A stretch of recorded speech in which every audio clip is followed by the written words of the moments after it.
व्याप्तं ब्रह्म विष्णु शिवात्मकं गुरु परतरं नहि किंचित् तस्मै श्री गुरुवे नमः।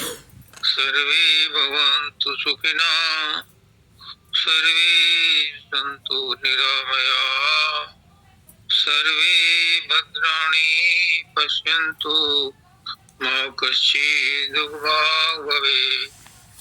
परम तत्वाधार परम पुरुष पुरंदनी मालिक के कुल हजूर पुष्करनाथ जी महाराज की पवित्र आत्मा, सभी सत्संगी भाइयों बहनों बच्चों बुजुर्गों माताओं सबको राधा स्वामी।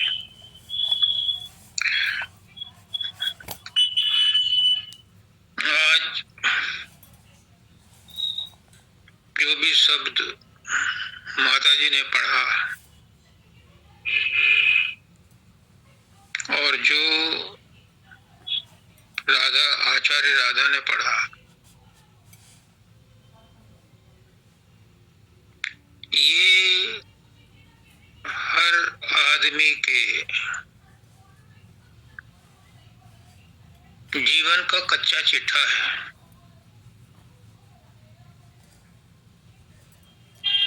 हर आदमी को ये सिचुएशन आती है जो इन्होंने अपने शब्दों में व्यक्त की है, और सत्संग नाम ही उसी का है जिसमें अपना अनुभव बताया जाए। सदगुरु अपना अनुभव बताता है, तो माता जी भी आचार्य हैं, राधा भी आचार्य है। आचार्य गुरु ही होता है, साध भी आचार्य होता है। इनके जो वचन होते हैं ये निस्वार्थ होते हैं, दूसरों के कल्याण के लिए, दूसरों की भलाई के लिए होते हैं। माता जी ने कहा, तेरी चौखट पे आना मेरा काम था, उम्र भर वह तो मुझसे किया ना गया। ये शब्द आचार्य नेहा पंडित ने एक बार सुनाया था, तो ये मुझे अच्छा लगा। मैंने इसे 2-3 किताबों में छापा। माता जी के मुख से आज सुन करके और भी अधिक रस आया। हजूर महाराज कहते हैं कि जब बच्चा गर्भ में होता है तो वह सहजदल कमल में होता है, ब्रह्मांड में होता है। उस समय उसे अपने पिछले कर्मों का सब ज्ञान होता है, उसे अपना ज्ञान होता है, उसे ब्रह्म का ज्ञान होता है, उसे पर ब्रह्म का ज्ञान होता है, उसे सत्य पुरुष राधा स्वामी दयाल का ज्ञान होता है। तो वो उस समय प्रतिज्ञा करता है कि पिछले कर्मों के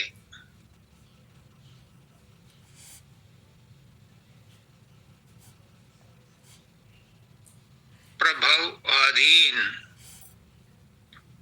मैं अब गर्भ में तो आ गया, लेकिन अब मैं इस मनुष्य योनि में आकर के हे प्रभु तुझे ही याद करूंगा ताकि मेरा आवागमन खत्म हो जाए। क्योंकि मनुष्य योनि में ही वो मुक्ति द्वार पार किया जा सकता है, जिसको पार करने के बाद दोबारा जन्म ना हो। केवल मनुष्य योनि में ही वो द्वार क्रॉस करना संभव होता है। जैसे ही वो गर्भ से बाहर आता है तो सब कुछ भूल जाता है, उसका ब्रेन वॉश हो जाता है, वो रोने लगता है। क्योंकि वो उसका संपर्क सूत्र जो परमात्मा से प्यार का संबंध था वो टूट जाता है, तो वो रोने लगता है। उसे फिर संसार का ज्ञान देने के लिए माँ बाप, सगे संबंधी, यार दोस्त, संसार के जितने भी आदमियों से मिलता है वो सब उसे ठोक ठोक करके संसार का ज्ञान देते हैं। नतीजा क्या होता है?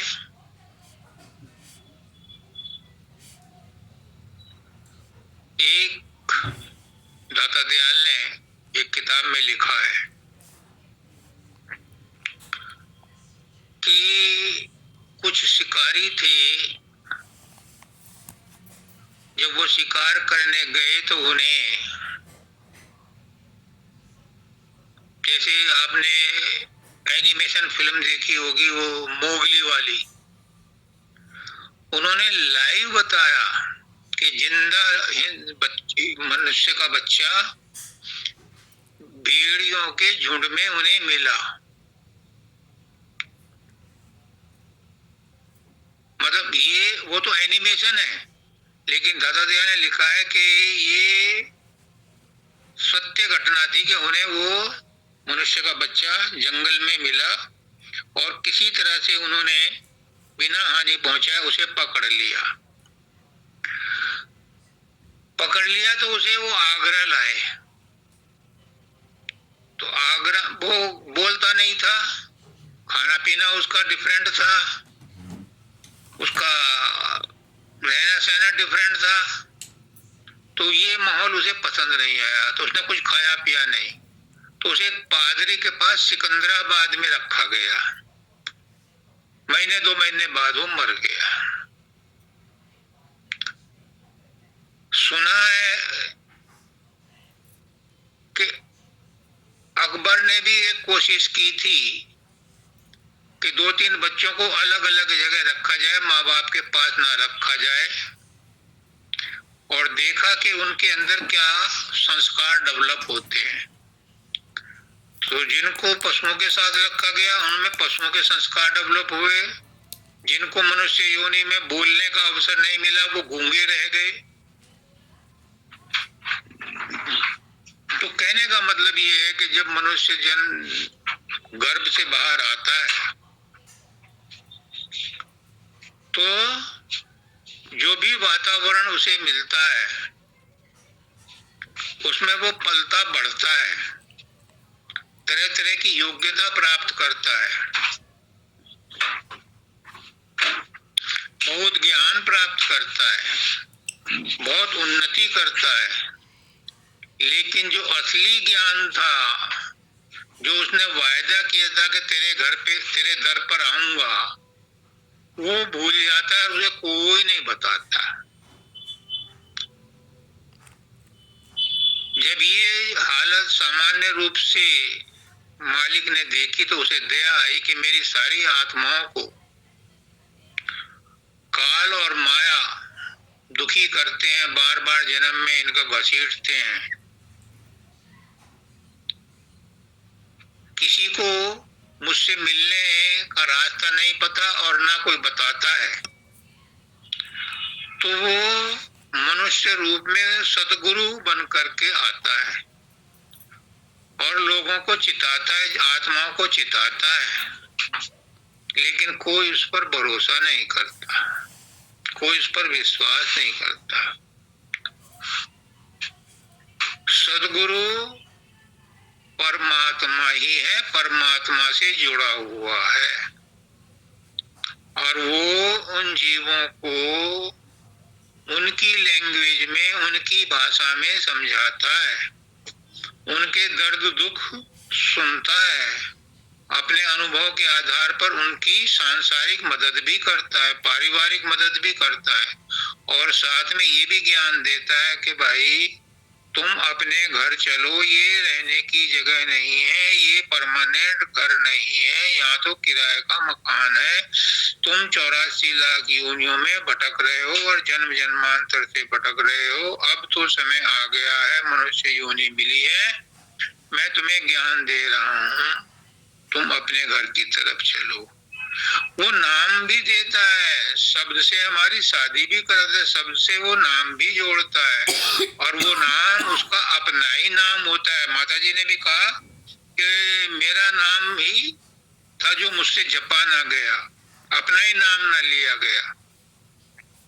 जो राधा स्वामी नाम है ये निज नाम है, राधा स्वामी गाय कर जन्म सुफल कर ले, और यही नाम निज नाम है, चित अपने धर ले।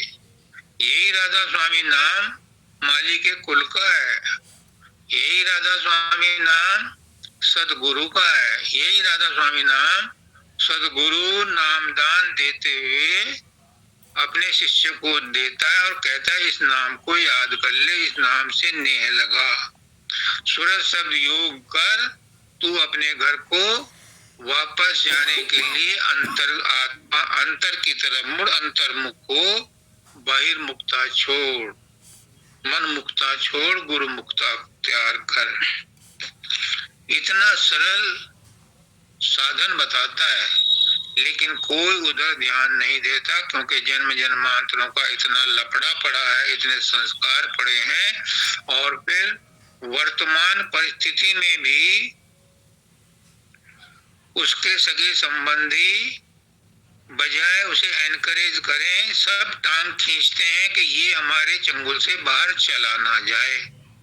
काल माया तो पुरजोर कोशिश करते हैं कि कोई जीव उनके साम्राज्य से बाहर ना जाए, लेकिन जो अपने रिश्तेदार हैं, जिनको हम रिश्तेदार बोलते हैं, ये भी कोशिश करते हैं नए नए तरह के प्रलोभन दे करके कि ये इससे कोई काम ऐसे करा लो कि ताकि ये उन कर्मों के चक्कर में यहीं फंसा रहे और यहाँ से जाने ना पाए। किसी को तरस नहीं आता उस पर, सिर्फ एक सदगुरु है जो निस्वार्थ भाव से उसको रास्ता बताता है, लेकिन कोई परिपेश नहीं चलती। कहते हैं कि माया की जीत तो हमेशा ही होती है, काल तो कभी कभी जीतता है। कोई कोई जीव होता है जो गुरु की बात मान करके इधर ध्यान देता है, इधर चलता है। जो चलता है वो अपने घर देर सबेर पहुंच जाता है। देर सबेर इसलिए कि स्वामी जी महाराज कहते हैं एक जन्म गुरु भक्ति कर, जन्म दूसरे नाम, और जन्म तीसरे मुक्ति पद, चौथे में विश्राम। पर मेरे गुरुदेव कहते हैं मानव दयाल जी महाराज, जिन्होंने मुझे नाम दिया था राजेश, गुरु चाहे तो गुरुमुख शिष्य को एक ही जन्म में चारों जन्मों का काम पूरा करा करके निज घर पहुंचा सकता है। वो बंद डब्बे में ले जा करके सुन्न महासुन में ले जा सकता है, बीच के रास्तों का उसको ध्यान कराने की जरूरत ही नहीं है। जैसे 60 चक्रों का, शरीर के 6 चक्रों का साधन संत मत में नहीं होता, वैसे ही ब्रह्मांड के चक्रों का भी साधन करना जरूरी नहीं है, मानव दयाल जी कह गए। और परम दयाल जी ने ये भी कहा कि हजूर महाराज ने भी कहा था, बाबा जयमल सिंह ने भी कहा था कि जरूरी नहीं सभी चक्रों को बींधा जाए। अगर वो गुरुमुख है, गुरु की सेवा करता है, तो उसे ब्रह्मांड में उलझने की जरूरत नहीं है, उसका काम वैसे ही निमट जाएगा। जैसे कि पिक्चर देख करके दुख दर्द क्षणिक होता है, ऐसे ही उन मंडलों में क्षणिक सुख दुख भोग करके वो ब्रह्मांड से पार जा सकता है। और वो बड़े भाग्यशाली जीव हैं जिन्हें गुरु पर प्रीत और प्रतीत होती है, जिन्हें गुरु से विश्वास होता है, गुरु पर विश्वास होता है, गुरु से प्रेम होता है। इसलिए संत मत वैसे तो बहुत सीधा सरल और सहज मार्ग है, लेकिन इस पर चलना कठिन है। कठिन इसलिए है कि जगह जगह प्रलोभन है। फिर मनुष्य का विश्वास इतना दृढ़ नहीं है कि वो उन मुसीबतों में, उन विपरीत परिस्थितियों में अपने आप को गुरु के हवाले कर दे, वरना गुरु तारेंगे हम जानी तो सूरत कहे बौरानी। इसी बात को पकड़ लो, गुरु की किसी एक बात को पकड़ लो, उसी से तुम्हें अंदर में शब्द के साथ प्रेम हो जाएगा, लगन लग जाएगी। तुम गुरु के साथ जुड़ गए, तुम शब्द के साथ जुड़ गए, तुम अपने अंदर में अपनी अंतरात्मा की तरफ मुड़ गए, तो आगे का रास्ता सरल है। पर अंतर्मुख होना इतना आसान नहीं है, क्योंकि बाहर के प्रलोभन, बाहर का संसार हमें प्यारा लगता है, इससे हमें कुछ मिलने की उम्मीद रहती है। हम तो गुरु को भी साधन बना लेते हैं, इस नाम को भी साधन बना लेते हैं। काहे का? हम इसको, संसार को साधने का साधन बना लेते हैं, गुरु को भी, कि हमारे संसार की समस्याएं सुलझ जाएंगी, हमारे संसार के काम हो जाएंगे, इसलिए सुमरन ध्यान भजन करते हैं। नहीं, उल्टी दिशा में जा रहे हो। सुमरन ध्यान भजन भी साधन है, गुरु भी साधन है, लेकिन यही साध्य भी है। समझो मेरी बात को। अगर तुमने गुरु को साध्य मान लिया, शब्द को साध्य मान लिया, अपने स्वरूप को साध्य मान लिया, तो बाकी सब कुछ उसमें साधन होम कर दो, आहुति दे दो। और जब तुम अपने साध्य पर पहुंच जाओगे, तो बाकी जो कुछ भी आपको जीवित रहने के लिए जरूरत पड़ती है, उसका प्रबंध प्रकृति स्वयं करती है। अभी देख लो, हम साधन अभ्यास नहीं करते, परमात्मा को नहीं मानते, कुछ लोग तो नास्तिक हैं, परमात्मा को गाली भी देते हैं, लेकिन परमात्मा सामान्य रूप से उनकी भी देखभाल करता है। सामान्य रूप से आप परमात्मा को मानो या ना मानो, परमात्मा आपको मानता है, क्योंकि हम उसके बच्चे हैं। कहते हैं सभी के अंदर परमात्मा है, सबके अंदर है, लेकिन सामान्य रूप से है। सामान्य रूप से वो परमात्मा सामान्य मदद ही करता है। विशेष मदद, विशेष प्रयास, विशेष लक्ष्य हमारा क्या है, पहले ये समझ लो। हमारा विशेष लक्ष्य है मनुष्य योनि में आने का, 84 लाख योनियों से पिंड छुड़ाना। इस पिंड देश से, ब्रह्मांड से परे अपने सतलोक निज धाम को जाना।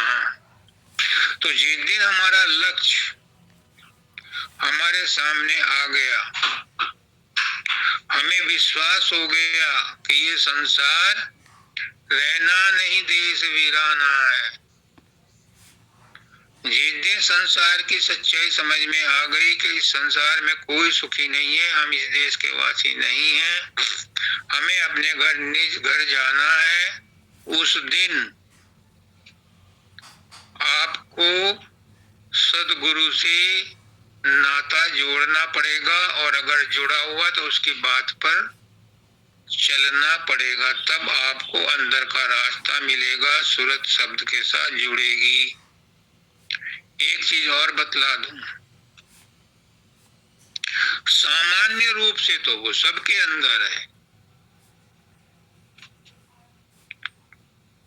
सामान्य रूप से तो वो कण कण में, जर्रे जर्रे में है, लेकिन वो सामान्य रूप से हमारी मुक्ति का साधन नहीं बन सकता। उसे विशेष रूप से, जैसे दूध में घी है, विशेष विधि से इसे पहले औटाया जाता है, फिर उसमें दही लगाते हैं, जामन लगाते हैं, फिर उसको मथते हैं, तब उससे मक्खन निकलता है। लकड़ी में आग है, सामान्य रूप से है, उसे रगड़ते हैं तो उसमें से आग निकलती है, वो विशेष है। इसी तरह से हमारे अंदर सामान्य रूप से परमात्मा है, पर जब साधन अभ्यास से हम उसे रगड़ते हैं, सुमरन ध्यान भजन करते हैं, तो विशेष रूप से प्रकट होता है। फिर आपको मुक्ति का भी साधन मिल जाएगा और संसार का भी रहन सहन आपका सरल हो जाएगा, सहज हो जाएगा। मुक्त होने का मतलब ये नहीं कि शरीर छूट जाएगा, शरीर तो अपने समय पर ही छूटेगा। जो प्रारब्ध कर्म है वो तो भोगने पड़ेंगे, संतों महात्माओं को भी भोगने पड़े, ब्रह्म के अवतार को भी भोगने पड़े, तो शरीर तो समय पर ही छूटेगा। लेकिन जब आत्मज्ञान हो जाता है, जब सूरत शब्द योग का मिलन हो जाता है, सूरत का शब्द से राधा का स्वामी से मिलन हो जाता है, ये गुरु आपको अलग से बताता है, तब उस अभ्यासी के अंदर एक परिवर्तन आता है, फिर वो सहज रूप में रहने लगता है, फिर उसको लाभ हानि जीवन मृत्यु भय जय पराजय कुछ नहीं भासती, फिर वो कमल की तरह रहता है। जैसे कमल कीचड़ में रहता है, ऐसे ही वो भी संसार कीचड़ में रहता है, लेकिन संसार से ऊपर रहता है, संसार के दुख सुख उसको प्रभावित नहीं करते। इस स्थिति को अगर प्राप्त करना चाहते हो तो विशेष प्रयास के लिए गुरु से पूछो, वो आपको विशेष प्रयास करने का तरीका बताएगा ताकि आपका जीवन सफल हो जाए। ये 84 लाख योनियों के बाद बड़ा कीमती समय मिला है।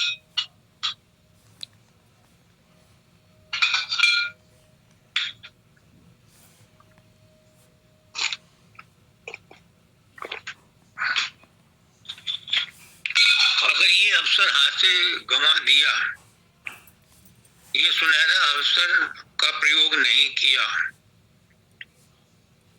तो अगला जन्म क्या होगा, कब होगा, कहाँ होगा, कैसे होगा, कितने कष्ट आएंगे, इसका भरोसा नहीं। इसीलिए तुलसीदास जी कहते हैं कि बड़े भाग मानस तन पावा, सुर दुर्लभ सब संत गावा। ये देवताओं को भी दुर्लभ है, और फिर इस वर्तमान समय में कलयुग चल रहा है, कलयुग में थोड़े से प्रयास करने से ही मुक्ति मिल जाती है, क्योंकि बड़े बड़े कष्ट तो हम और योनियों में और युगों में झेल चुके। तो मानव दयाल जी कहते हैं, मेरे सदगुरु जिन्होंने मुझे नाम दिया था, कि कलयुग में तो 30% वालों को भी पास कर देते हैं, क्योंकि वो बड़ी उम्मीद से थक करके, असक्त भाव से भी, अज्ञान होते हुए भी परमात्मा के प्रति, गुरु के प्रति प्रेम भाव रखते हैं, इसलिए उन्हें विशेष सुविधा दी गई है कलयुग में, क्योंकि कलयुग अंतिम युग है। और फिर इस युग में सद्गुरु मिला, सतनाम मिला, सत्संग मिला, इतनी फेवरेबल चीजें मिली, तो गुरु की बात को मान लो, उसकी बात पर चलो, तो तुम्हारा लोक भी बनेगा, परलोक भी बनेगा। समय व्यर्थ ना करो। दाता दयाल कहते हैं, समय न यूं व्यतीत करो, ये समय नहीं मिला है गंवाने को। तुम आए हो इस जग में अपना और औरों का काम बनाने को, तो इस जग में फालतू की चीजें मत करो, फिजूल विषय वासनाओं में मत फंसो।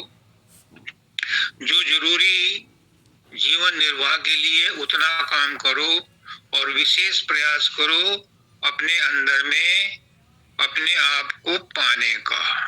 अपने आप को पा करके आप अपने आप को धन्य कर सकते हो, धन्य मान सकते हो।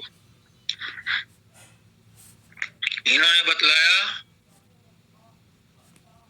कि गुरु में और शिष्य में कोई फर्क नहीं है, और नाम भी दोनों के एक ही है, राधा स्वामी। गुरु भी परमात्मा से जुड़ा है, और वो परमात्मा स्वयं गुरु के रूप में ही अवतरित हुआ है, और वो हम जैसा ही है। लेकिन उसने अपने आप को पहचान लिया है, वो परमात्मा से जुड़ करके परमात्मा का रूप हो चुका है। इसलिए वो कहता है कि तुम मेरे साथ जुड़ जाओ। परमात्मा तो अरूप है, वो तुम्हें देखने को नहीं मिलेगा। जो भी तुम रूप दो देखोगे, जिनको रूप अंदर में दिखाई देता है, वो सब मन देखता है, वो मन के बनाए हुए हैं। तो गुरु कहता है कि बाहर में तुम मुझे देख लो, और मेरे रूप को अंदर बना करके उस पर ध्यान लगाओ, तो तुम्हें अंदर में गुरु का निज रूप दिखाई देगा। निज रूप है शब्द और प्रकाश।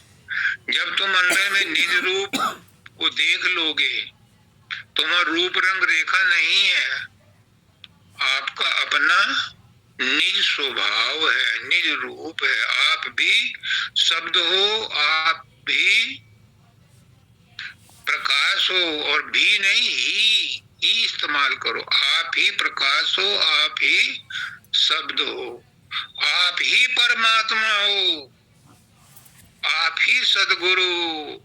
आपसे अलग कोई दूसरा परमात्मा नहीं है, आपसे अलग कोई दूसरा सदगुरु नहीं है। दो मान के चलना पड़ता है प्रारंभिक अवस्था में, लेकिन जैसे जैसे प्रगति होती जाती है, ये द्वैत छूटता जाता है, एकत्व आता जाता है। और यही है सूरत शब्द योग का निचोड़, कि सूरत शब्द दो अनुभव रूपा, तू तो बड़ा भरम के कूपा। ये सूरत और शब्द अनुभव से ताल्लुक रखते हैं। नाम दो हैं पर एक ही है।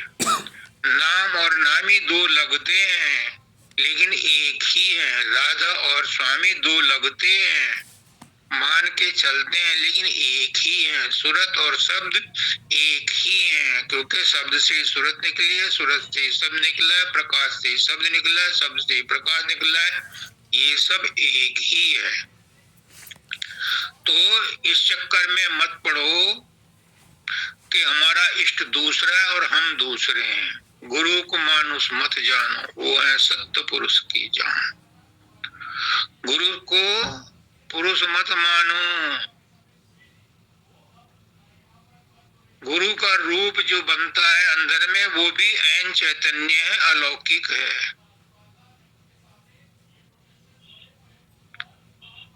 परमात्मा और तुम दो नहीं हो, गुरु और तुम दो नहीं हो।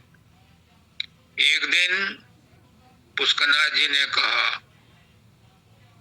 कि गुरु गोविंद दोऊ खड़े काके लागू पाए, और बलिहारी गुरु आपनो यानी गोविंद दियो लखाए। उस गुरु की बलिहारी है कि जिसने गोविंद को लखा दिया। तो दो हो गए।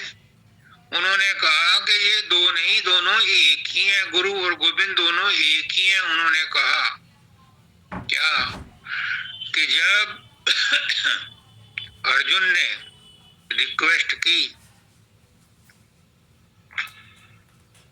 कृष्ण भगवान से कि मुझे अपना रूप दिखाओ, हमारे भी शब्द है सार वचन में, गुरु मोहे अपना रूप दिखाओ।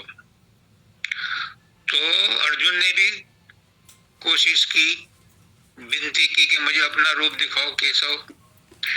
उन्होंने वो रूप दिखाया, विराट रूप, जिसमें सब कुछ घटित हो रहा था। फिर इसको देख के अर्जुन घबरा गया। फिर कहा त्राहिमाम प्रसन्न हो। हालांकि उसे दिव्य चक्षु दिए थे, तब भी उनका तेज सहन नहीं कर पाया। मुझे वापस चतुर्भुज रूप दिखाओ। अब चतुर्भुज रूप दिखाया तो वो प्रसन्न हुआ। तो पुष्करनाथ जी कहते हैं कि ये सब रूप तो वो एक ही था, कृष्ण।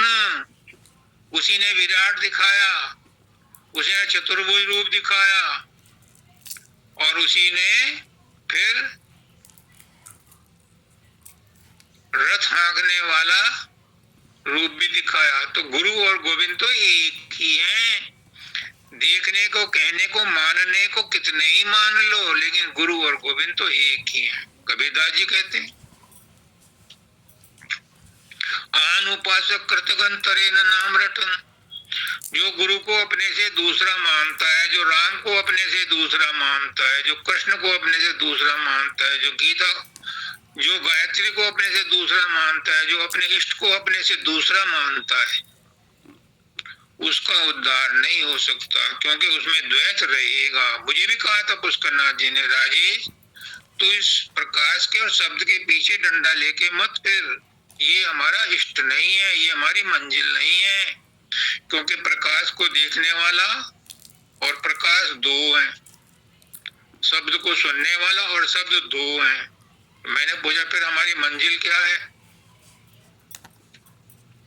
तो उन्होंने कहा कि अशब्द गति, अप्रकाश गति, जहाँ पर शब्द और प्रकाश गुम हो जाते हैं, वो हमारी मंजिल है। तो वो हमारी मंजिल का मतलब है कि हम देवो भूत्वा देवम भजे, देव होकर के देव की पूजा करो। प्रार्थना करने के लिए भक्त भगवान की प्रार्थना करता है, लेकिन अगर उसमें मिलना है, उससे अंतरंग होना है, तो फिर भेद मत रखो, देव बन करके ही देव की पूजा करो। दूसरा गैर बन करके उसकी पूजा मत करो, क्योंकि आन उपासक कृतगन तरेन नामृतम। जो आन उपासक होता है और कृतगन होता है, यानी एहसान फरामोश होता है, उसका उद्धार नहीं होता। वो लटका रहता है, अटका रहता है, झटका रहता है, पिटता रहता है, लूटता रहता है। इसलिए जब भी गुरु को याद करो, जब भी सुमरन करो, ये करो कि मैं अपने ही नाम का सुमरन कर रहा हूं। जब भी ध्यान करो, अपना ही ध्यान करो। जब भी शब्द सुनो, अपना ही शब्द सुनो। ये समझ करके करो कि मैं अपने ही नाम को सुन रहा हूँ। मैं ही हूँ जो शब्द हूँ, मैं ही हूँ जो सुन रहा हूँ, मैं ही हूँ प्रकाश, मैं ही प्रकाश को देखने वाला। उसमें इतनी लयता लाओ, इतनी लयता लाओ कि तद्रूप हो जाओ, तादात्म्य हो जाओ। और ये संभव है, ये संत महात्मा रोज करते हैं। बाबा फकीर कहते हैं मैं उसको देखता हूँ जो शब्द को सुनती है, मैं उसको देखता हूँ कि जो प्रकाश को देखती है, और चलते चलते चलते चलते मैं ऐसी अवस्था में हो जाता हूँ कि गुम हो जाता हूँ। ना मैं रहता हूँ और ना प्रकाश रहता है, ना शब्द रहता है, ना जानने वाला रहता है, ना ज्ञान रहता है, ना ज्ञातव्य रहता कुछ नहीं रहता। वो जो गुम अवस्था है, वो जो उन्मुनी अवस्था है, वो जो तुरीयातीत अवस्था है, वो चौथा पद, वही हमारा लक्ष्य है। उसी को प्राप्त करना, उसी में लय हो जाना, तभी हम आवागमन से बच पाएंगे, तभी हम संसार के दुखों से छूट पाएंगे, तभी हमारा इस मनुष्य योनि में जन्म लेना सफल होगा। वरना तो ऐसे ही हम आए और ऐसे ही हम चले गए। ये पशुओं का जीवन है। त्रिया पशु, कोई नर पशु, कोई वेद पशु संसार, और मानुषवा को जानिए जामे विवेक विचार। तो इसलिए विवेक विचार करो, मेरे लिए क्या अच्छा है और क्या बुरा है, क्या मुझे करना है, मैं क्या करने आया था, क्यों आया था, कौन हूँ, कहाँ से आया हूँ, क्यों आया हूँ, कहाँ जाना है। इसका जवाब अपने आप से पूछो, तुम्हें मिलेगा। नहीं तो गुरु से पूछो, गुरु तुम्हें बताएगा।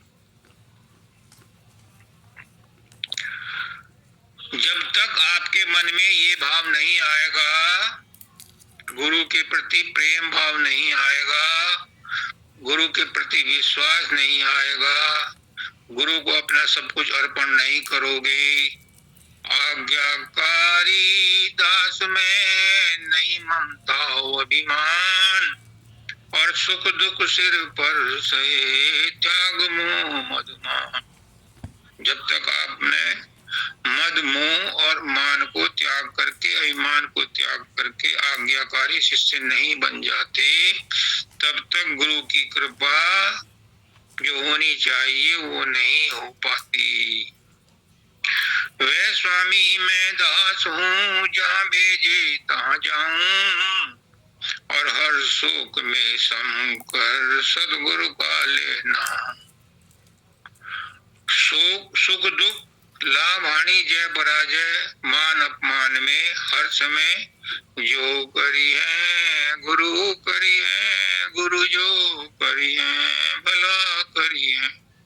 जो गुरु के प्रति इतना समर्पित होता है कि दुख तकलीफ में भी उसको गुरु की दात समझता है, परमात्मा की दात समझता है, वो उन कर्मों को काट देता है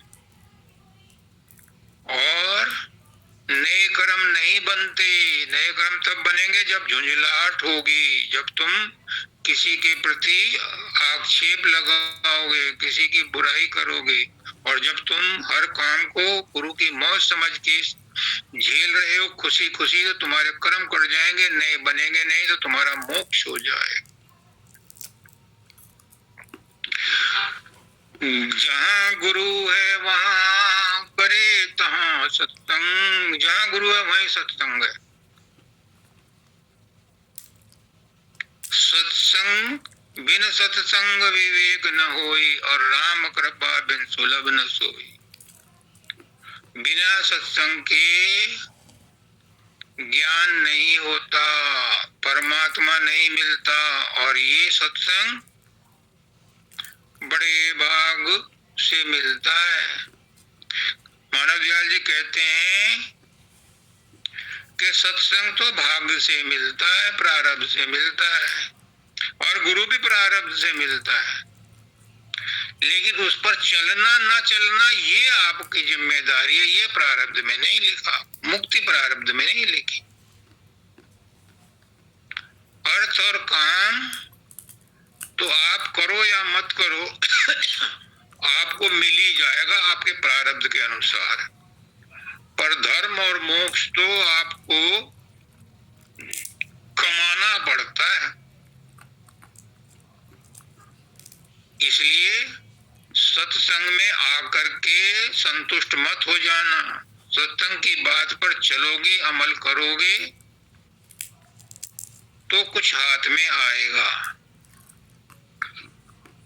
और सत्संग में पड़े रहोगे तो भी कुछ ना कुछ लाभ होगा। उन लोगों से 1000 गुना लाख गुना बेहतर रहोगे जो संसार में विषय वासनाओं में फंसे हैं। सत्संग में आकर के कुछ भी नहीं किया, सत्संग में ही पड़े रहे, तो भी आप एक दिन अधिकारी बन जाओगे। इसलिए सत्संग लागे रहो रे भाई, तेरी बिगड़ी बात बन जाए। क्या है बिगड़ी बात हमारी? कि हम घर से बेघर हो गए। अगर सत्संग में लगे रहोगे तो अपने घर का पता मिल ही जाएगा। एक ना एक दिन आप पर भी दया हो जाएगी।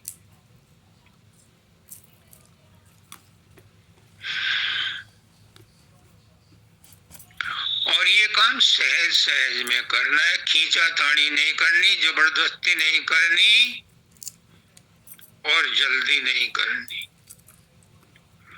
जो काम सहज में होता है, जो फल सहज में पकता है, वो मीठा होता है। जो जल्दबाजी करता है, हेस्ट इज वेस्ट। जल्दबाजी में कुछ नहीं होता, हाथ पे सरसों नहीं उगाई जाती, समय पर ही फलित होती है। हाँ, प्रयास सतत करने पड़ते हैं, पर उन प्रयासों के भी कर्ता मत बनो। उनको भी करने के बाद अपने इष्ट को सौंप दो, तो आपको संतुष्टि होगी, आपका मन शुद्ध हो जाएगा। और अगर उन प्रयास करने के बाद आप परिणाम की अपेक्षा में रहे तो कुछ नहीं मिलेगा, क्योंकि प्रयास करना तो तुम्हारा धर्म था। तेरे चौखट पे आना तो मेरा काम था, तो प्रयास करना तो आपका काम है। लेकिन प्रयास का फल मिले ये तुम्हारे हाथ में नहीं है। कर्मण्येवाधिकारस्ते मा फलेषु कदाचन। कर्म करना तो तुम्हारे अधिकार में है, क्योंकि तुम्हारे पास ऑप्शन है, कर्म करो या मत करो। और करो तो किस भावना से करो, ये भी तुम्हारे पास है। पर सब परिस्थितियों में क्या फल मिलेगा ये आपके अधिकार में नहीं है। इसका तो कोई और सुप्रीम पावर है जो इसका हिसाब रखती।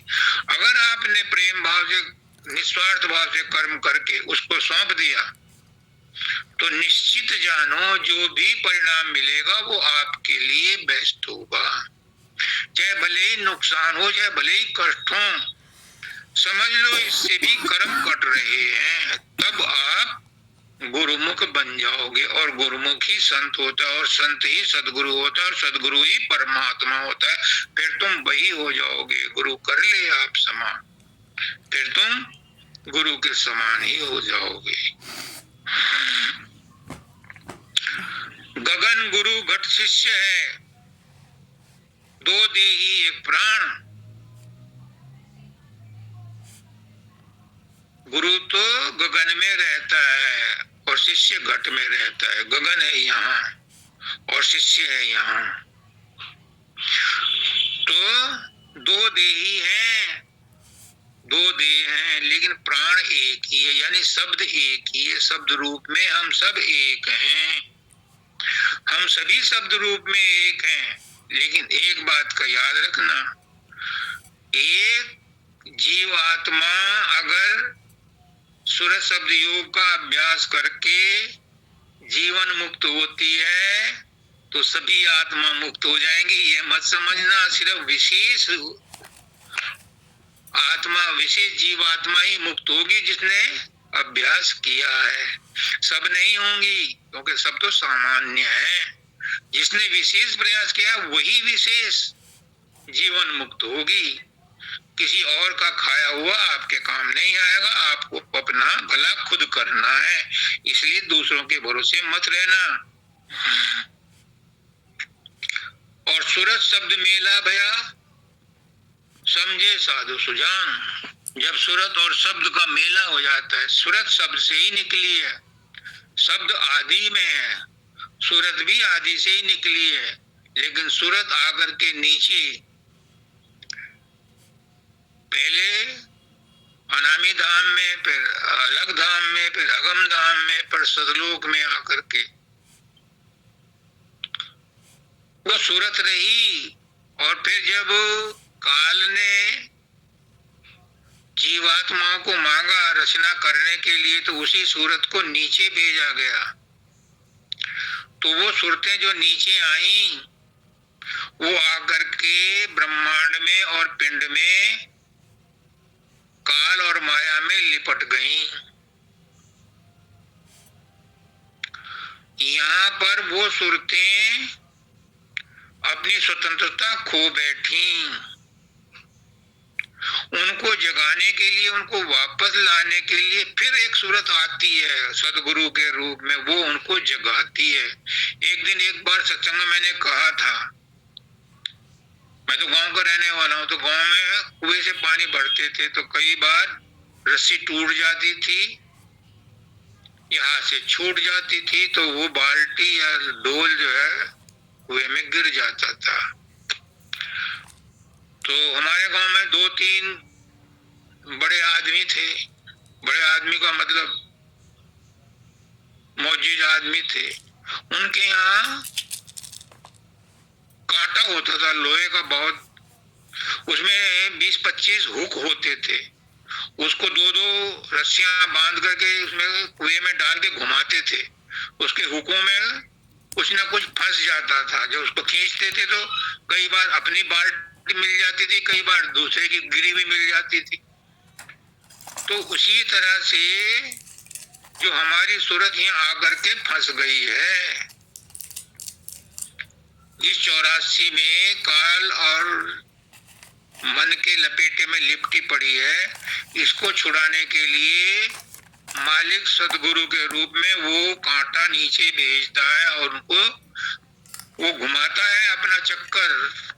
सबको नाम दान दे करके चाहता है कि कोई उसके कांटे में फंस जाए, और जो फंस जाता है उसे निकाल करके वो वापस अपने सतलोक ले जाता है। वो बाल्टी जिसकी कुएं में पड़ी है, उस कांटे में फंस करके वो फिर अपने मालिक के पास चली जाती है। तो ये काम बिना सदगुरु के नहीं होता। बिना कांटे के आप कुएं में नहीं उतर सकते। अपनी बाल्टी को ढूंढने के कांटा तो सदगुरु के रूप में डालना ही पड़ता है। परमात्मा स्वयं नहीं आ सकता, सदगुरु के रूप में आता है। अब जो राजा आचार्य राजा ने शब्द पढ़ा, ये भी बड़ा अच्छा है। क्यों क्यों क्यों क्यों? क्योंकि इतना बताने के बाद, इतना सत्संग कराने के बाद आप लोग प्रयास भी करते हो। आप में से सब के सब जितने हैं कहीं ना कहीं किसी ना किसी स्टेज पर प्रयास कर रहे हैं, पर इस प्रयास में विघ्न पड़ते हैं, बाधाएं पड़ती हैं। ये सबका तजुर्बा है, संतों महात्माओं का भी होता है। गुरु परम संत सबका ये अनुभव है कि मन सबको रोकता है, टोकता है। मन आपके अभ्यास में भी खलल डालता है, जागृत में भी डालता है, स्वप्न में भी डालता है। सुसुप्ति में नहीं वो करता मन कुछ, लेकिन जागृत में और स्वप्न में आपको नाच नचाता रहता है। तो इन्होंने कहा है कि छोड़ खटपट को। ये खटपट कौन करता है? ये मन करता है। इस मन की खटपट में ही हम अपना सुमरन ध्यान भूल जाते हैं, अपना नाम भूल जाते हैं, अपना वायदा भूल जाते हैं, अपने संकल्प भूल जाते हैं। हम अच्छा बुरा भूल जाते हैं, कभी काम में, कभी क्रोध में, कभी लोभ में, कभी मोह में, कभी अहंकार में। अर्थ का अनर्थ कर देते हैं, अनर्थ का भयंकर अनर्थ कर देते हैं। ऐसे ऐसे डिसीजन लेते हैं, ऐसे ऐसे काम कर जाते हैं कि बाद में पछताना पड़ता है। ये सब खेल मन करता है, और मन इतना ताकतवर है जितना कि ब्रह्म, क्योंकि मन ब्रह्मांडी मन का अंश है, और ब्रह्मांडी मन और ब्रह्म एक ही है। हमारा मन में भी उतनी ताकत है जितनी ब्रह्मांडी मन में है, परंतु हमारे मन की ताकत बटी हुई है, बिखरी हुई है। उस ब्रह्मांडी मन की ताकत जो ब्रह्म के पास है वो नहीं बिखरी। माया वहां उसे परेशान नहीं करती, माया सिर्फ जीव को परेशान करती है। क्योंकि ब्रह्मांड में माया निर्मल माया है, लेकिन पिंड में मलिन माया है, ये तंग करती है। इससे निपटने के लिए कहते हैं छोड़ खटपट, मन की खटपट छोड़ो। दादा दयाल कहते हैं ये मन समझन जोग साधो, ये मन समझन जोग।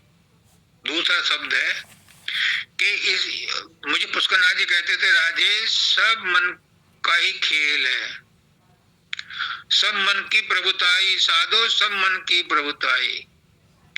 और एक जगह कहते हैं कि मन ही को प्रबोधिए, मन को ही संभालना है, कुछ नहीं करना, क्योंकि ये मन बीच की कड़ी है। आत्मा और देह के बीच में मन एक इम्पोर्टेंट कड़ी है। परमात्मा की जो चैतन्य आत्मा है, शब्द है, वो मन के अंदर उतर जाता है, यानी मन उससे शक्ति लेकर के सारे काम करता है और उसी धार को, उसी शक्ति को विभिन्न धारों के द्वारा इस शरीर में बहा देता है। काम, क्रोध, लोभ, मोह, आशा, इच्छा, वासना, तृष्णा, इन धारों में वो सारी शक्ति बहा देता है। इस वजह से वापस वो लौटने की अवस्था में नहीं रहती, स्थिति में नहीं रहती। सदगुरु आता है, उसे सद्ज्ञान देता है, तब कहता है कि अपने काम, क्रोध, लोभ, मोह, अहंकार को, ईर्ष्या, द्वेष को कम करो, कम करो, कम करो। फिर धीरे धीरे उस शक्ति को यहाँ तीसरे तिल पर एकाग्र करो, शिव नेत्र पर एकाग्र करो और ब्रह्मांड में चढ़ो।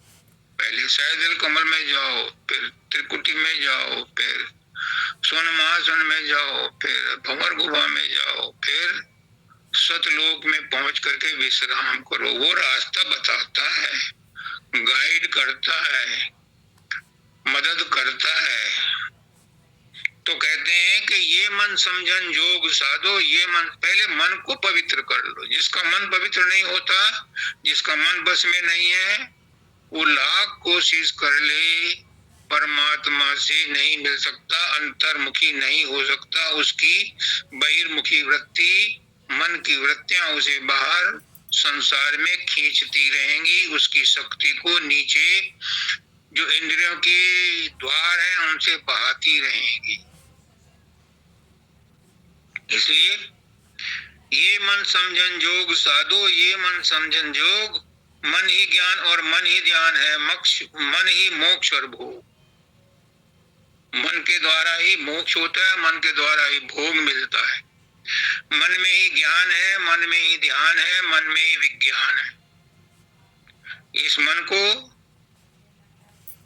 दुश्मन मत समझो, इससे लड़ाई मत करो, क्योंकि ये ब्रह्म है, ब्रह्म का रूप है, ये बहुत ताकतवर है। हाँ, इसके साथ मित्रता करो। स्वामी जी महाराज कहते हैं इस मन को शब्द से जोड़ दो। ये धुन सुनकर मन समझाई, जो धुन, जो नाम गुरु देता है वो धुन है, वो शब्द है, वो सूरत है, वही राधा है, वही स्वामी है। जब वो गुरु आपको शब्द के साथ जोड़ता है तो उस धुन को मन जब सुनने लगता है तो ये आपका मित्र बन जाता है और फिर आपको ऊपर चढ़ने में मदद करता है। और जब ऊपर चढ़ करके ये त्रिकुटी में, अपने निवास स्थान में, अपने जन्म स्थान में विश्राम करता है, तब सूरत, हमारी आत्मा, विशुद्ध आत्मा, इसके चंगुल से छुट करके स्वर्ण महासन में पहुंचती है। वहां वो 10वां द्वार कहलाता है संतों। जब मन धुन को सुनता है, शब्द को सुनता है,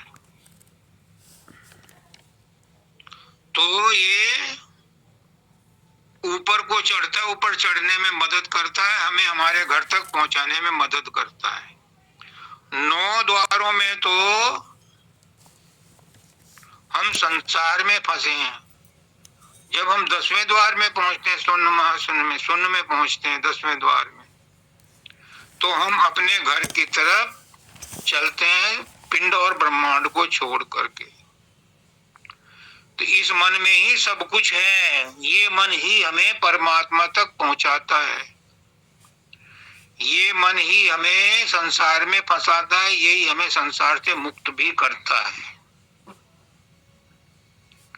मन में वेद को पढ़ते ब्रह्मा शंकर करते योग। ब्रह्मा विष्णु महेश भी मन में ही हैं, अलग से नहीं है।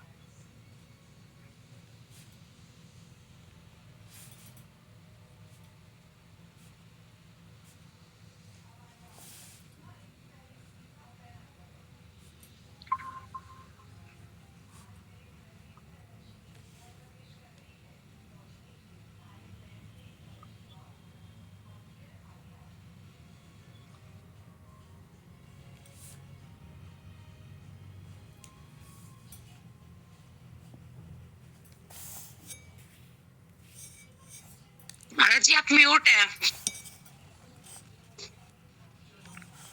ये ब्रह्मा विष्णु महेश भी मन में ही हैं।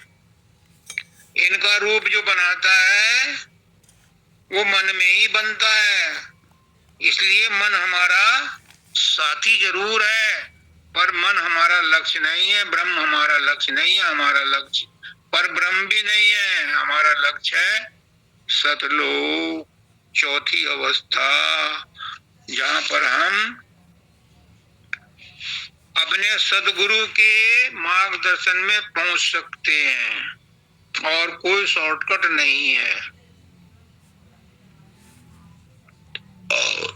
मन के अंदर सृष्टि व्यापी, महाराज जी कहते हैं जैसी दृष्टि वैसी सृष्टि। और पुष्करनाथ जी कहते हैं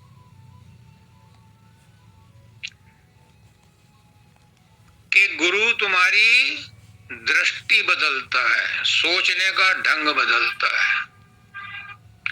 तुम्हारे अंदर अच्छी दृष्टि आ गई, अच्छे विचार आ गए तो सुमति आ गई, बुरे विचार आ गए तो कुमति आ गई।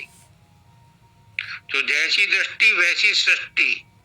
और भक्ति की दृष्टि जब आई तब सुखमय हो गई सृष्टि। तो सारा दृष्टि सृष्टि जो है सुखमय लगती है। इसीलिए जो चौथी अवस्था में संत रहते हैं वो दुख सुख में, लाभ हानि में, जय पराजय में सम रहते हैं। उन्हें सब में वही मालिक नजर आता है, किसी में दोष देखते ही नहीं। सबको अपने जैसा समझते हैं, सबको मालिक जैसा समझते हैं, सबको शब्द रूप ही समझते हैं। इसलिए मन गोविंद मन गोरख रूपा मन ही योग वियोग। मन में योग है, मन से योग करते हैं। सूरज सब योग भी मन से ही होता है। क्या बात करते हो। समाधि भी मन ही लगवाता है। हालांकि समाधि लग जाने के बाद मन गायब हो जाता है, लेकिन समाधि लगाने का, समाधि करने का जो सारा सिलसिला है, हठहटा है, वो मन ही करता है। जब समाधि लग जाती है, निर्विकल्प सविकल्प समाधि में भी मन रहता है मौजूद। हालांकि परेशान नहीं करता, चंचलता नहीं करता, लेकिन रिकॉर्ड करने वाला तो मन, बुद्धि, चित्त, अहंकार वहां रहते हैं। निर्विकल्प समाधि में नहीं रहते, चौथी अवस्था में नहीं रहते। तो मन में ही योग है, मन में ही वियोग है, मन में ही सब कुछ है। मन ही गोविंद है और मन ही गोरख धंधा है। सब कुछ मन के द्वारा होता है। इसलिए मन को बुरा मत कहना कभी, क्योंकि परमात्मा का ही अंश है मन भी, और परमात्मा ने कोई चीज बुरी बनाई नहीं। लेकिन मन की बातों में उलझना भी मत, मन के प्रलोभनों में मत उलझ जाना कि मन से लड़ाई नहीं करनी तो मन के साथ बह जाओ। बहना भी नहीं है। विवेक विचार से देखो कि मन क्या नाचना चाह रहा है, उसको तटस्थ रूप में देखो, साक्षी रूप में देखो, तब तुम्हें कुछ अपनी समझ आएगी। मन की सहायता के बिना हम त्रिकुटी तक नहीं पहुंच सकते, क्योंकि ब्रह्मांड का रास्ता मन बताता है, लेकिन मन हमें बहकाता भी है। इसीलिए कहते हैं जिस पर दया आदि करता की सो ये नियामत पावे। जिस पर गुरु की कृपा हो जाती है फिर उसको मन भटकाता नहीं है। मन ही पानी, मन ही अग्नि, मन ही आनंद हो। सब कुछ मन में ही है, मन के अलावा कुछ नहीं है। क्यों क्यों क्यों? तुम कहने को तो कह दो कि मैं आत्मा हूं, कहते हैं वेदांती अहम ब्रह्मास्मि। कहने से कोई ब्रह्म नहीं बन जाता। ये भी सब मन के ही अहंकार में बोलते हैं। जो इनसे परे चला गया वो बोलता नहीं है ब्रह्म हूं, वो ब्रह्म की तरह रहता है, अपने आचरण से दिखाता है। जबान से नहीं बोलता, उसके आचरण से पता चल जाता है कि ये सिद्ध पुरुष है, ये पहचान है। वो कहता नहीं फिरता, वो ढोल नहीं बजाता। और मैं तो लाख लाख बार कहता हूं मैं गुरु नहीं हूं, गुरु ने मुझे माध्यम बनाया है अपने जीवों का उद्धार कराने के लिए। तो इसमें मेरा भी उद्धार हो रहा है, क्योंकि मैं भी आप जैसी ही एक जिज्ञासु आत्मा हूं। मुझे माध्यम बनाया, मेरे द्वारा बोला जा रहा है, मैं नहीं बोल रहा। ज्ञान उसी का है, वही बोलता है। माइक में आवाज किसी और की आती है, माइक में वो आवाज नहीं है, माइक में कोई और बोलता है तब वो गूंजती है। तो मेरी भी आवाज किसी और की है, मेरी नहीं है। मैं कुछ नहीं हूं अपने आप में। मन ही गुरु है, मन ही चेला है, पुष्कनाथ जी भी यही कह देते।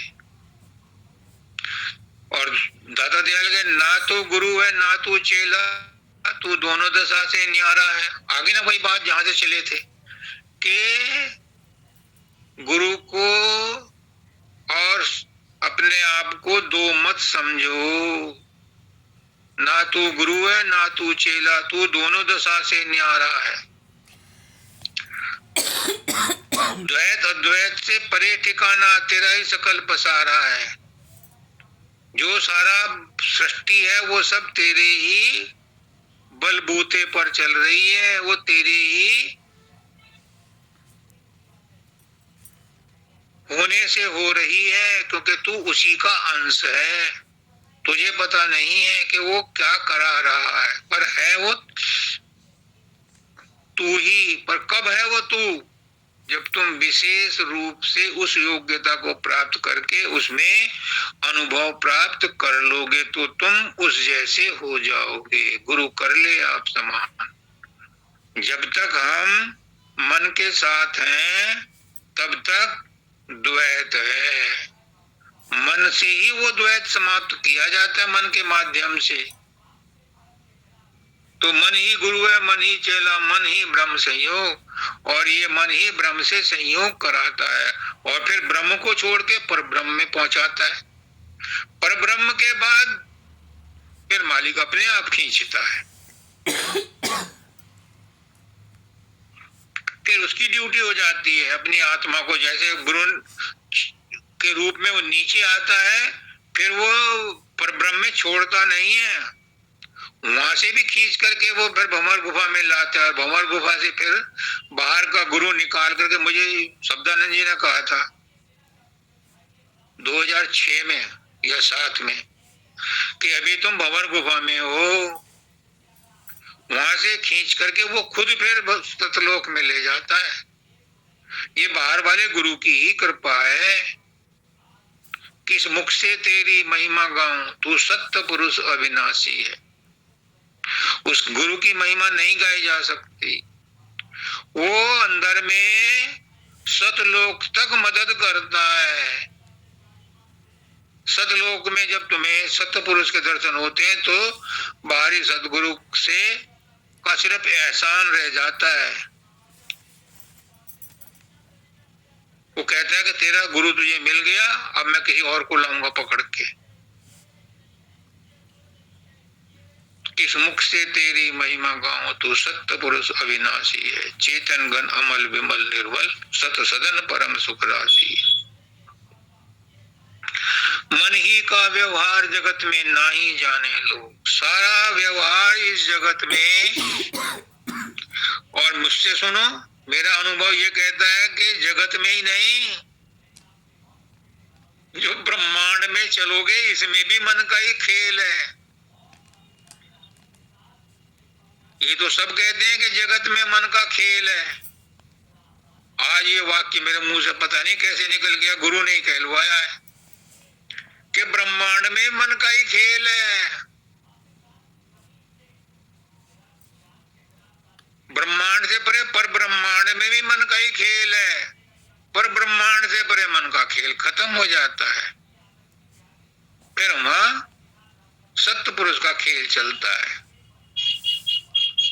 हालांकि भंवर गुफा में भी काल बैठा है, निरंजन बैठा है, लेकिन वो नुकसान नहीं पहुंचाता, वो रोड़ा नहीं अटकाता, वो मदद करता है। और फिर सतगुरु जो बाहर वाला है वो उसे वहां छोड़ेगा नहीं, और अंदर वाला खींचेगा। कैसे? अब देखो, एक दिन मैं घूम रहा था अपने कॉरिडोर में, तो मेरे निगाह पड़ी कि हमारे यहाँ सभी के सोसाइटी में कबूतर होते हैं। तो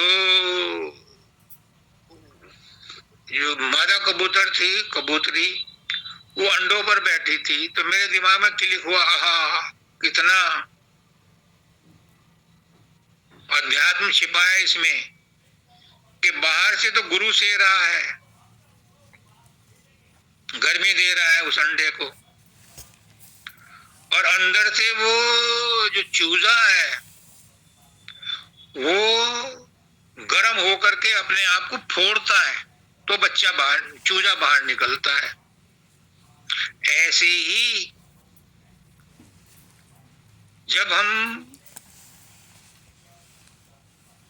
भंवर गुफा में पहुंचते हैं तो बाहर का गुरु अपनी गर्मी देता है, अंदर से उसकी छटपटाहट, उसकी बेकली, उसकी बेकसी, उसकी बेबसी, उसकी चाहत इतनी जबरदस्त हो जाती है कि वो अंडा फूट जाता है और वो सतलोक में जाके सत्य पुरुष से मिलता है। जैसी हमारी राधा की इस समय हो रही है, जैसी हमारी वंदिता की हो रही है, जयश्री की हो रही है, द्विदी जी की हो रही है। माता जी तो चौथी अवस्था में पहुंच गई, और एक है वो नेहा, इसकी भी अवस्था ऐसी है, ये भी छटपटा रही है जल्दी से वो उन्मनी अवस्था में पहुंचेगी, क्योंकि बाहर से गुरु से रहा है, अंदर से इनकी तीव्र तड़प उस अवस्था में पहुंचाएगी। और भाई अपने जो गुरुदेव है कपिला जी, ये तो पहुंचे हुए संत हैं, ये तो पहले से ही अलग अगम के निवासी हैं। हमारी माता जी हैं नीरू वर्मा जी, ये पहुंची हुई संत हैं। तो आज का समय हो गया है, बाकी जितनी आत्माएं उन सब के लिए मैं ये प्रार्थना करता हूं कि इसी जन्म में, इसी समय में, वर्तमान समय में ही, हाल के समय में ही अपनी इच्छाएं इतनी दृढ़ करो। कौन सी इच्छाएं? मालिक को मिलने की, संसार को मिलने की इच्छा मत रखना। संसार तो बिन मांगे ही मिला हुआ है, लेकिन परमात्मा मांगने से मिलेगा। बिन मांगे नहीं मिलता परमात्मा, बिना प्रार्थना किए परमात्मा नहीं मिलता। परमात्मा को दिल से पुकारो, आत्मा से पुकारो, रो करके पुकारो, तो परमात्मा तुरंत भागे चले आते हैं। कौन कहता है भगवान मिलते नहीं? अरे हम दिल से कभी उन्हें बुलाते नहीं। आएगा आएगा आएगा, क्यों? क्योंकि तुमसे ज्यादा उसको जल्दी तुम कहे शोर मचाओ। उसको भी जल्दी है तुमसे मिलने की, ऐसा नहीं है। ये आग दोनों तरफ लग रही है, तड़प दोनों तरफ है। हमारी कम है, उसकी ज्यादा। वो हमें बुलाने के लिए सदगुरु भेजता है बार बार सदगुरु से संदेशा भेजता है। हमारी तो चाहत उतनी नहीं है जितनी उसकी है। वो बहुत प्रबंध कर रहा है, बहुत कोशिश कर रहा है, क्योंकि उसकी आत्माओं को दुख झेलते झेलते बहुत दिन हो गए। इसलिए मैं उस मालिक से प्रार्थना करता हूँ, सदगुरु से प्रार्थना करता हूँ, तुम सबको सद्बुद्धि दे, सद्ज्ञान दे, सुख शांति समृद्धि दे और अपने लोक में आपको बुलाने का प्रबंध करे। सबको राधा स्वामी।